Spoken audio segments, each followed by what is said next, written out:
just gonna die in the end. Okay, guys, now, years ago when I was living in California, I was way into boxing. This is before I even started my pro wrestling career. I was been in my later teens. And I worked out at and fought at a gym. It was a boys' club out in Vacaville, California. Now, the guy who ran the gym, his name was Al. From the time he took over, he just, for whatever reason, didn't like me. Who could not like this face?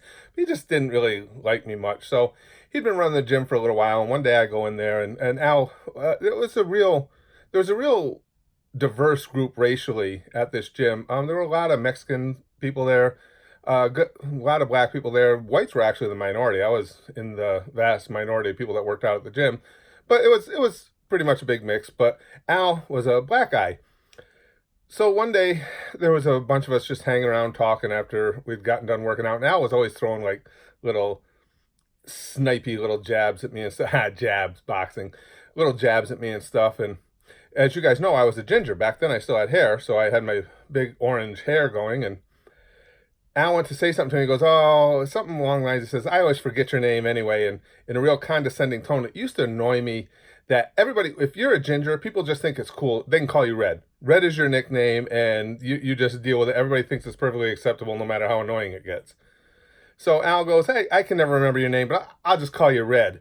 And in a real condescending voice, he goes, because that's the color of your hair. Like, that was really funny or something. But he just decided to call me Red to be a little demeaning. So I went, oh, okay. Well, you know what? I think I'll just call you Black because, that's the color of your skin. Well, like I said, there was a bunch of us standing around. Everybody laughed, including, I think the black guys were laughing harder than anybody else. I thought it was a pretty good rib back. Al didn't laugh. Next thing I know, we were punching each other. We started swinging on each other, but everybody got in, and for some reason, typically, nobody worried about breaking up fights in that gym, but they broke us up. For whatever reason, both Al and I got along with everybody there. They didn't want to see us fighting, so they broke it up.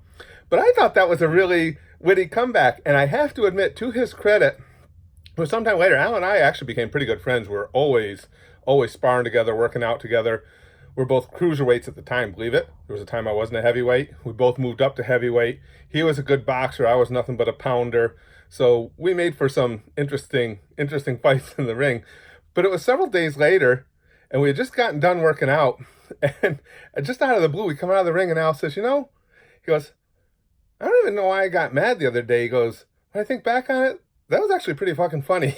so yeah, and it just made me think that how, with as sensitive as we are as a society nowadays, if somebody overheard that, it would have been a major ordeal, and there probably we would have had the feds investigate the hate crime and all stuff like that. But back in the day, it was just like, yeah, you call me Red, I call you Black.